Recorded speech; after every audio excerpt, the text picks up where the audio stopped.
My dear viewers and learners, welcome. নমস্কাৰ। Class 10 New Mathematics অনুশীলনী 1.1 ইয়াৰ আগৰ ভিডিঅ'ত 1ৰ পৰা 8 লৈকে বুজোৱা হৈছিল দুটা ভিডিঅ'ত। আজি আমি 8-2ৰ পৰা কৰিম। 8-2 আছিলে 1 ঘণ্টা 18 ছেকেণ্ড আৰু আন 1 ঘণ্টা 60 ছেকেণ্ডৰ অন্তৰালত বাজে। কোনো এক সময়ত দুয়োটা ঘণ্টা একেলগে বাজিলে তাৰ কিমান ছেকেণ্ড পিছত ঘণ্টা দুটা পুনৰ একেলগে বাজিব। তাৰমানে কি ওলাব দিছে যে এবাৰ কোনো এটা সময়ত মানে একেলগে বাজিছিল, তাৰপিছত আকৌ কিমান ছেকেণ্ড পিছত ঘণ্টা দুটা পুনৰ একেলগে বাজিব, কিমান ছেকেণ্ড পিছত। আমি কি কৰিব লাগিব, যিহেতু 1 ঘণ্টা 18 ছেকেণ্ড আনটো 1 ঘণ্টা 60 ছেকেণ্ডৰ অন্তৰালত বাজে আৰু কোনো এটা সময়ত দুয়োটা ঘণ্টা একেলগে বাজিলে তাৰ কিমান ছেকেণ্ড পিছত আমি পুনৰ এই ঘণ্টা দুটা একেলগে বাজিব। তেনে আমি কি কৰিব লাগিব, ঘণ্টা দুটা পুনৰ একেলগে বজাৰ সময় উলিয়াবলৈ প্ৰথমে আমি কি কৰিব লাগিব, 18 আৰু 60 মানে 18 আৰু 60 LCM অৰ্থাৎ লসাগু নিৰ্ণয় কৰিব লাগিব। আমি 18 আৰু 60 লসাগুটো মৌলিক উৎপাদীকৰণ পদ্ধতিতে কৰিম।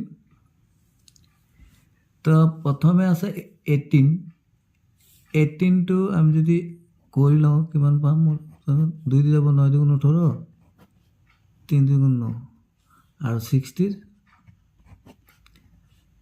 30, 2 দি কৰিলে 15, 3 5 15। তেনেহ'লে আমি কিমান পালোঁ, 18ৰ পালোঁ 2 × 3 × 3 অৰ্থাৎ 2 × 3 স্কোয়ার মানে দুটো 3 আছে।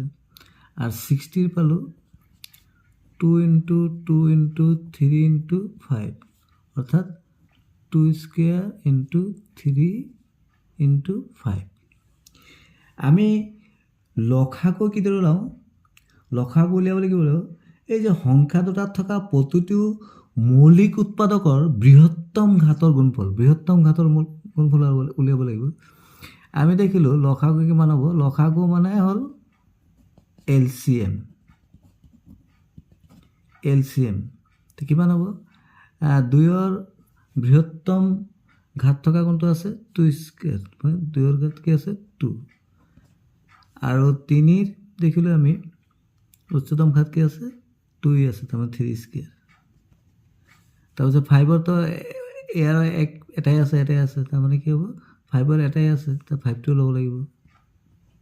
তেনেহ'লে আমি পূৰণ কৰি কিমান পালোঁ, 2 2 যা 4, 3 3 যা 9 × 5 তো কিমান হ'ব, আমি যদি পূৰণ কৰোঁ 4 9 36, 36ৰ লগত 5 পূৰণ কৰিলে কিমান হয়, 36ৰ লগত 5 পূৰণ কৰিলে 5 6 30, 3 5 15, 3 18, তাৰমানে 180 পালোঁ, 180 পালোঁ। তাৰমানে আমাক উলিয়াব দিছিলে সেই ঘণ্টা দুটা পুনৰ একেলগতে কিমান ছেকেণ্ড পিছত বাজিব। তেতিয়া লিখিব লাগিব, আমি উত্তৰটো লিখিম ঘণ্টা এতেকে ঘণ্টা দুটা 180 ছেকেণ্ড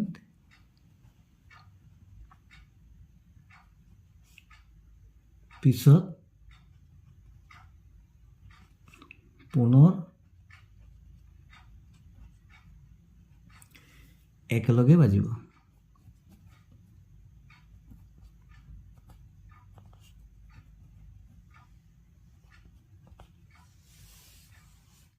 এইটোৰ 3 নম্বৰটো আছে, এটা অনাতাঁৰ কেন্দ্ৰই প্ৰতি 2 দিনৰ মূৰে মূৰে অসম সংগীতটো বজায়, আন এটা কেন্দ্ৰই একেটা সংগীত প্ৰতি 3 দিনৰ মূৰে মূৰে বজায়।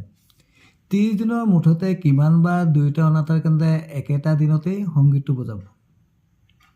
আমি দেখিলোঁ যে এটা কেন্দ্ৰই 2 দিনৰ মূৰে মূৰে আনটো কেন্দ্ৰই 3 দিনৰ মূৰে মূৰে সংগীতটো বজায়।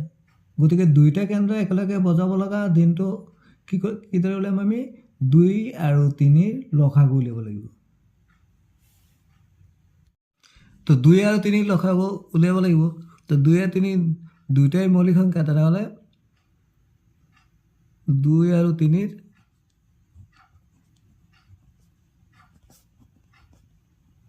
লসাগু অৰ্থাৎ LCM কিমান হ'ব সংখ্যা দুটাৰ পূৰণফল 23 কিমান হ'ল 6 এতিয়া আমি দেখিলোঁ যে প্ৰতি 6 দিনৰ মূৰে মূৰে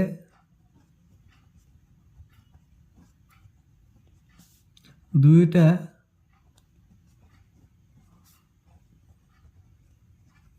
কেন্দ্ৰই একেলগে সংগীতটো বজায় সংগীতটো মানে অসম সংগীত বজায়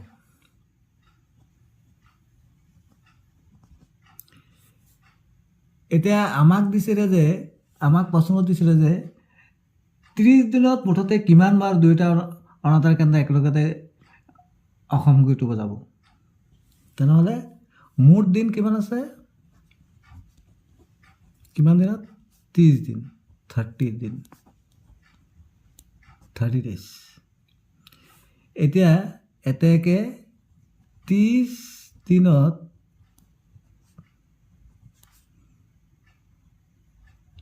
দুয়োটা কেন্দ্ৰই একেলগে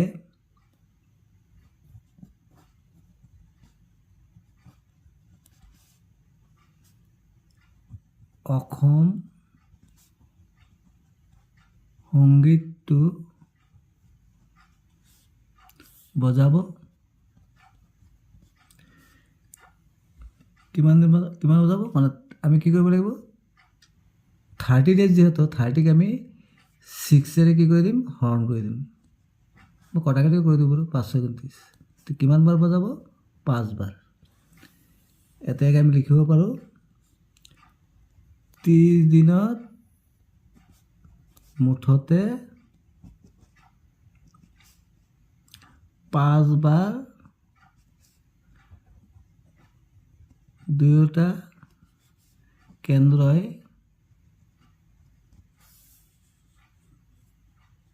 একেলগে সংগীতটো বজাব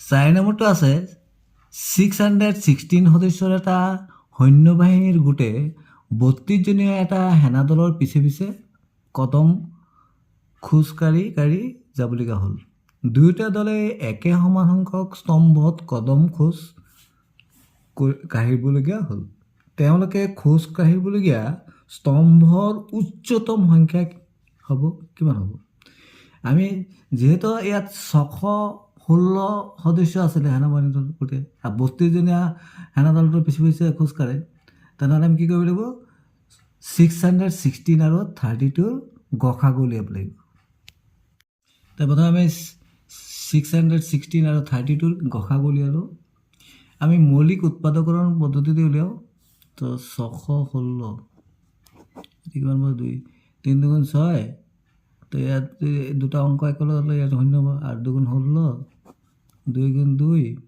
5 দুগুণ 10 4 দুগুণ 8 7 দুগুণ 14 7 দুগুণ 14 7 এগারো 77 তাৰপিছত আছিলে 32 16 দুগুণ 32 8 দুগুণ 16 4 দুগুণ 8 2 দুগুণ 4 এতিয়া আমাক 116 কি পালোঁ 1 2 3 2 পালোঁ পাৱাৰটো কিমান 3 তাৰপিছত 7 into 11 আৰু 32ৰ 1 2 3 4 5 2 to the power 5 পালোঁ আমি জানো যে গসাগু হ'ল কি গসাগু হ'ল যিটো মানে সংখ্যা দুটাত থকা প্ৰতিটো সাধাৰণ মৌলিক উৎপাদকৰ ক্ষুদ্ৰতম ঘাতৰ গুণফল ক্ষুদ্ৰতম ঘাত তো আমি দেখিলোঁ দুইটাতে কি আছে কমন টু আছে, তো ক্ষুদ্রতম ঘাত করি, এইটো 5 ঘাত, ইয়াৰ 3, তো এইটোৱেই হ'ব। তেনেহ'লে গসাগু হ'ব HCF 2 কিউব। 2 কিউব মানে 2 × 2 × 2, 2 × 4 4 × 8, কিমান 8 হ'ল। তেনেহ'লে আমি কি লিখিব পাৰোঁ, এতেকে সেনা বাহিনীটোৱে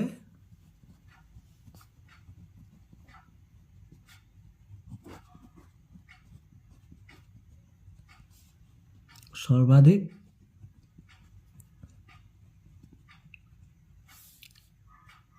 আঠটা স্তম্ভত সমদল কৰিব পাৰিব।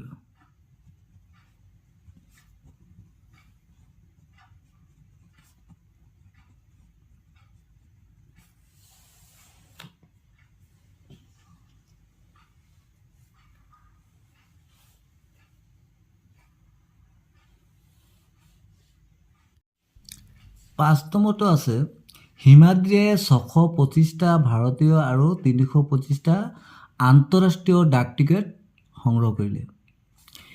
তাই এইবোৰ এক বিশেষ থোপত ৰাখি প্ৰদৰ্শন কৰিবলৈ বিচাৰে, যাতে এটাও ডাক টিকট ৰৈ নাযায়। হিমাদ্ৰীয়ে সৰ্বাধিক কিমানটা থোপত ডাক টিকটবোৰ প্ৰদৰ্শন কৰিব পাৰিব? তাৰমানে হিমাদ্ৰীৰ 625টা আছিলে ভাৰতীয় আৰু 325টা আছিলে আন্তঃৰাষ্ট্ৰীয় ডাক টিকট। তেনেহ'লে আমি কি কৰিব লাগিব, আমি 625 আৰু 325ৰ গসাগু নিৰ্ণয় কৰিব লাগিব। হিমাদ্ৰীয়ে ভাৰতীয় ডাক টিকট সংগ্ৰহ কৰে 625টা আৰু আন্তঃৰাষ্ট্ৰীয় ডাক টিকট সংগ্ৰহ কৰে 325টা। এতিয়া 625 আৰু 325ৰ গসাগু বা HCF কিমান হ'ব? আমি মৌলিক উৎপাদীকৰণ পদ্ধতিতে কৰি লওঁ। 625 5 6 7 7 6 13, এককৰ অংকটো 5 থাকিলে 5 যায়, 5 × 5, 5 × 10, 5 × 5 = 25, আকৌ 5 × 10, 5 × 25, 5 × 5 = 25, আৰু 325ৰ 5 3 8 9 10, 5 যাব, একক অংকটো 5 যাব, 5 6 × 30, 5 × 25, 5 × 5, 3 5 × 25, কিমান হ'ল? 625ৰ কিমান হ'ল? 5 × 5 × 5 × 5, তাৰমানে 5ৰ পাৱাৰ কিমান হ'ব? 4, 1 2 3 4টা আছে।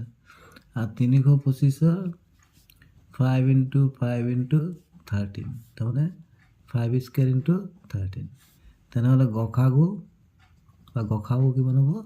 HCF, আমি HCF মানে কি, সংখ্যা দুটা থকা প্ৰতিটো সাধাৰণ মৌলিক উৎপাদকৰ ক্ষুদ্ৰতম ঘাতৰ গুণফল। ক্ষুদ্ৰতম ঘাত দুইটাতে থাকিব লাগিব, দুইটাতে কি আছে? 5 আছে। এইটোৰ ঘাত কিমান আছে? 4, আৰু এইটোৰ ঘাত কিমান আছে? 2। তাৰমানে কোনটো ক্ষুদ্ৰতম? 4তকৈ 2 হ'ল, তাৰমানে কিমান হ'ব?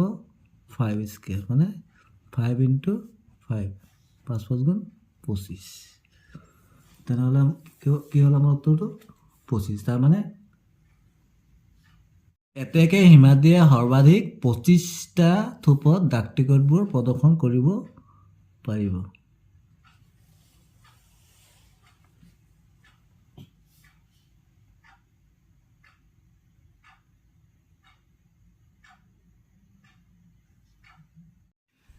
ছয় নম্বৰটো আছে, দুডাল ৰছীৰ দৈৰ্ঘ্যক্ৰমে 64 চেণ্টিমিটাৰ আৰু 80 চেণ্টিমিটাৰ। দুইডালৰ পৰা সমান দৈৰ্ঘ্যৰ টুকুৰা কাটি উলিয়াব লাগে, সমান দৈৰ্ঘ্যৰ।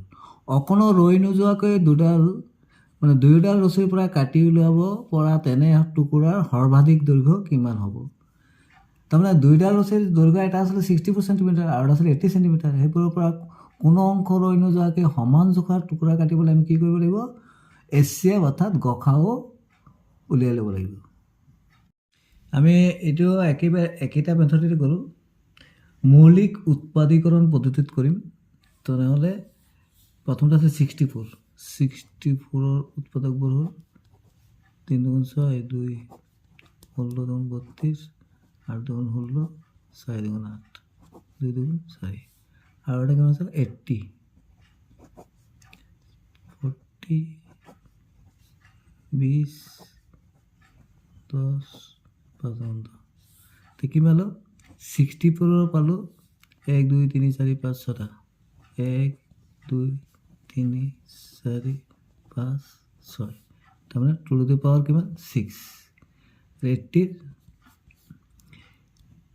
2 into 2 into 2 into 2 আৰু কিমান বলো 5 তাৰমানে two to the power 4 into 5 এতিয়া আমি গসাগু কিদৰে নিৰ্ণয় কৰোঁ একেবাৰে উজু কথা হ'ল দুইটাতে কমন থাকিব লাগিব তো দুইটাতে কমনো থাকিব লাগিব না দুইটাতে থাকিব এইটোতো 2 আছে এইটোতো 2 আছে তাৰপিছত ইয়াৰ ঘাত আছে 6 ইয়াৰ ঘাত আছে 4 ক্ষুদ্ৰতম কোনটো 4 তাৰমানে সংখ্যাটোত থকা প্ৰতিটো সাধাৰণ যিটো সাধাৰণ মানে কি দুইটাত থকা মৌলিক উৎপাদকৰ ক্ষুদ্ৰতম ঘাতৰ গুণফল তো ক্ষুদ্ৰতম ঘাত 4 2 আছে এটাকে গসাগু কিমান হ'ব 2 to the power 4 টো হ'ব 6তকৈ 4 কম তো গসাগু কিমান হ'ব গসাগু বা HCF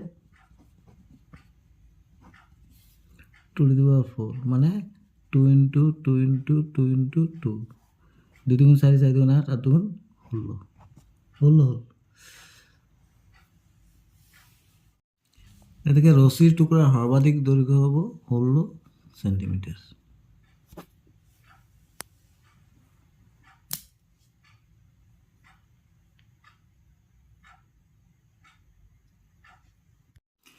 নম্বৰটো দিছে 4টা অংক বিশিষ্ট আটাইতকৈ ডাঙৰ সংখ্যাটো নিৰ্ণয় কৰা যিটো সংখ্যা 18 24 আৰু 36 ৰে বিভাজ্য আমি জানো 4টা অংক বিশিষ্ট আটাইতকৈ ডাঙৰ সংখ্যাটো কিমান 9999 হয় না কিন্তু ইয়াত এটো কি 18 24 আৰু 36 ৰে বিভাজ্য মানে হৰণ যাব লাগিব তেনে আমি কি কৰিব লাগিব প্ৰথমে আমি কি কৰিম 18 24 আৰু 36 ৰ লসাগু উলিয়াম 18 24 আৰু কি আছিল 36 ৰ লসাগু কিমান হ'ব লসাগু মানে LCM মৌলিক উৎপাদীকৰণ পদ্ধতিতে কৰোঁ 18 ৰ কিমান হ'ব 9 2 18 3 3 9 আর 24 2 গুণ 2 12 6 গুণ 12 3 গুণ 6 আর 36 2 গুণ 2 আর 2 গুণ 16 9 গুণ 18 3 3 গুণ তেনেহ'লে কি কৰিব লাগিব 18 কিমান পালোঁ 2 into 3 into 3 তাৰমানে 2 into 3 1 2 দুটা পাৱাৰ 2 তাৰপিছত 24 2 into 2 into 2 into 3 তাৰমানে 1 2 3 2 cube into 3 তাৰপিছত 36 2 into 2 into 3 into 3 তাৰমানে 2 স্কয়াৰ into 3 দুটাই আছে স্কয়াৰ এটা আমি LCM কিমান হ'ব LCM বা লসাগু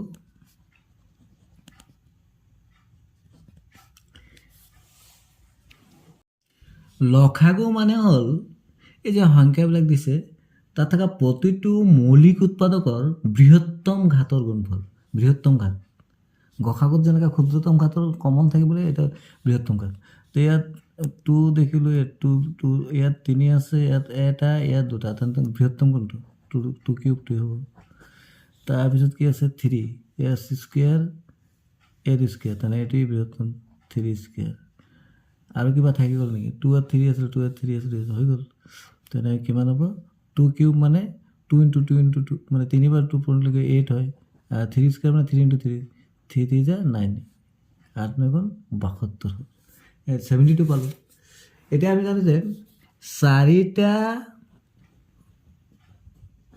অংক বিশিষ্ট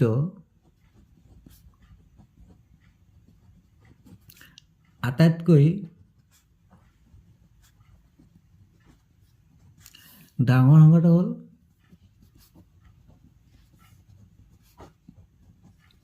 9999 ইয়াতকৈ ডাঙৰ লিখিব নোৱাৰোঁ তেনেহ'লে আমি কি কৰিব লাগিব এই সংখ্যাটোক আমি এই যিটো লসাগু পালোঁ এইটোৰে হৰণ কৰি দিব লাগিব 72 হৰণ কৰিলে আমি কিমান পাম আমি পাম 138.9 138.875 তাৰমানে এইটো ডেচিমেলৰ পিছতো বাদ দিলে হ'ব এইটো সংখ্যা ধৰিব লাগিব আমি একেবাৰে উজিত কৰিব পাৰোঁ এতিয়া আমি ডাইৰেক্ট যদি এই 130 লগত 72 ইনটু কৰি দিওঁ তেনেহ'লে পাই যাম বা আমি এইদৰেও কৰিব পাৰোঁ যে এতিয়া ভাগ একটো উলিয়াই লওঁ ভাগ এক মানে কি ৰিমাইণ্ডাৰ কেনেকৈ ওলাওঁ আমি এই যে 9999 পৰা আমি কি কৰিম এই দুটা ইনটু কৰি দিব লাগিব নে ভাজকটো আৰু ভাজকটো কি আছিলে 72 আৰু ভাগফলটো 138 ধৰিছোঁ তেনেহ'লে 999 মাইনাছ 72 আৰু 138 ইনটু কৰিলে কিমান পাম 9936 বিয়োগ কৰিলে কিমান হ'ব 63 এতিয়া ভাগ এক পাই গ'লোঁ নিৰ্ণয় সংখ্যাটো হ'ব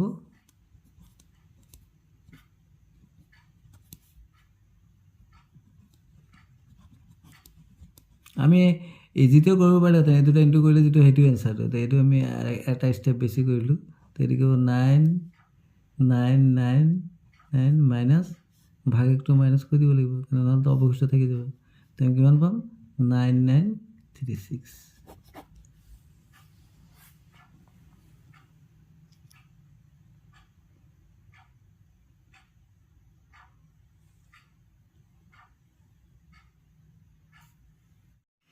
Thanks for watching. Stay connected. এতিয়া আজি আমি 9লৈকে কৰিলোঁ এই ভিডিঅ'টোত ইয়াৰ পিছৰ ভিডিঅ'ত 10 নম্বৰৰ পৰা বুজাবলৈ যত্ন কৰা হ'ব থেংক ইউ ছ' মাছ